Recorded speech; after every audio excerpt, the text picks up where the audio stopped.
mengatakan dia mengalami masalah hilang suara sejak 2 minggu lalu selepas pulang daripada menjalani sesi rakaman di Jakarta, Indonesia. Marsha atau nama penuhnya Marsha Milan London, 40, mengakui keadaan itu membuatkan dia berasa cemas memandangkan pentas anugerah juara lagu ke-40 akan berlangsung 2 minggu lagi.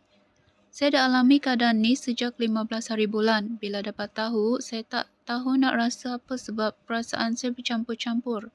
Saya tertanya kenapa jadi bila nak dekat AGL. Sebab saya tahu tempoh untuk sembuh agak lama. Tapi dalam masa yang sama saya bersyukur sebab masalah ni berlaku lebih awal bukan pada hari kejadian atau seminggu sebelum AGL. Saya belajar untuk bertawakal dan reda. Saya sudah berjumpa dengan 3 pakar. Insya-Allah ada jalan penyelesaian. Buat masa sekarang, saya hanya fokus pada proses penyembuhan.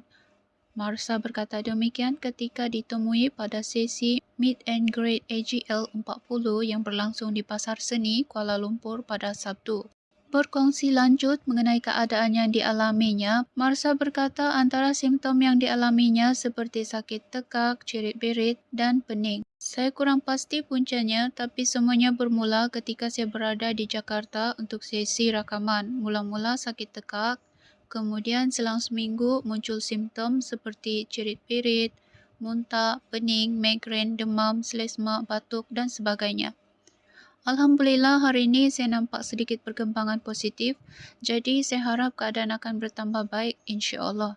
Lebih mengejutkan, Marsha mendedahkan bukan dirinya sahaja yang berdepan masalah kesihatan, malah hampir keseluruhan pasukannya yang terlibat dalam persiapan AGL 40 turut jatuh sakit sehingga menjejaskan jadual latihan.